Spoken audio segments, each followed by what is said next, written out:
The rain never stops in this place. It's as if the sky itself is weeping for what this house has seen. They say old houses have memories, but this one has scars deep.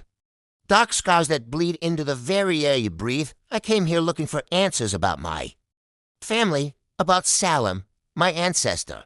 But every creak of the floorboards, every flicker of the lights, feels like a warning to turn back. I should have listened. My great-grandfather's last letter led me here.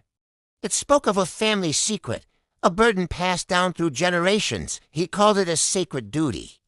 But his words tremble on the page, heavy with a fear I'm only now beginning to understand. He left something for me, hidden away for a century.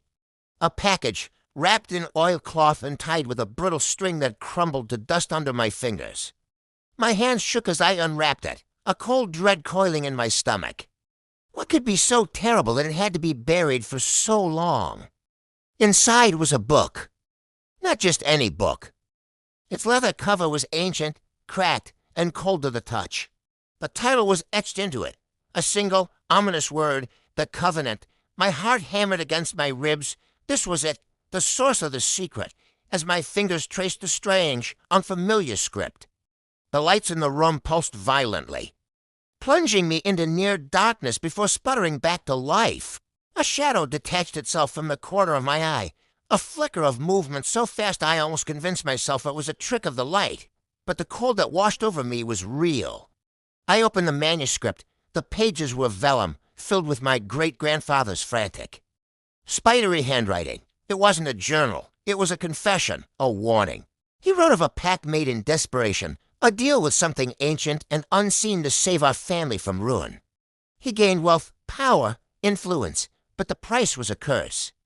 A debt that was never meant to be paid by him alone. It was a debt passed down through the bloodline. A debt that was now mine to bear. As I read, the room grew colder.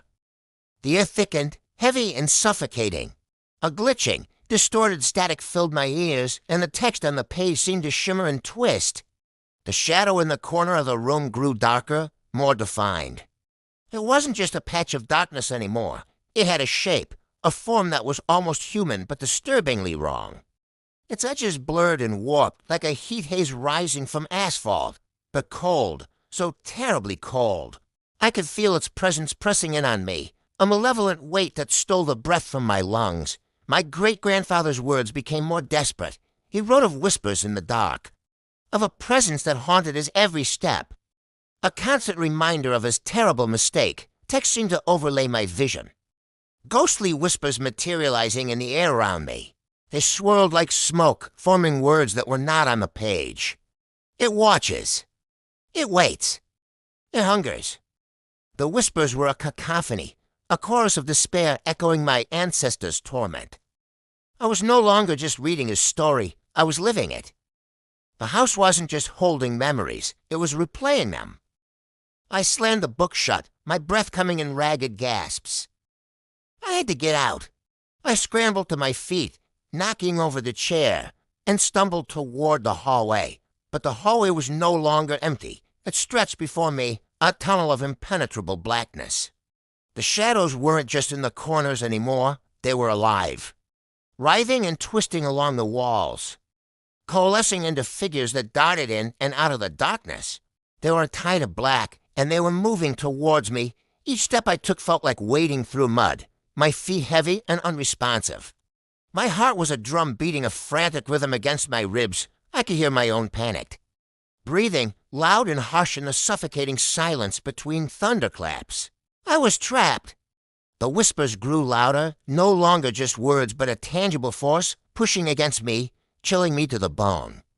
Then one phrase cut through the chaos, clear and sharp, right beside my ear. It was my great-grandfather's voice, filled with an eternity of regret. "Salim, do not repeat my mistake." The words were a plea, a desperate cry across the gulf of a century. My gaze snapped to the end of the corridor.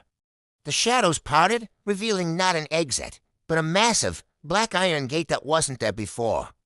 It was immense, blocking the entire passage. Etched into its surface were 7 symbols, glowing with a faint, sickly green light. They pulsed in time with my frantic heartbeat. This was the Covenant. This was the pact made manifest. This was the prison my ancestor had built for our family, and I had just found the key. The gate wasn't meant to keep something out. It was meant to keep something in, and I had just woken it up. As I stared, paralyzed by terror, the symbols flared with a blinding intensity. The whispers stopped, the shadows receded, a deep, guttural echo reverberated through the very foundations of the house, seeming to come from behind the gate itself. The air shimmered, and the world dissolved into black, and in that final, crushing darkness, a single voice echoed. Not in my ears, but in my soul. The curse of the bloodline has begun.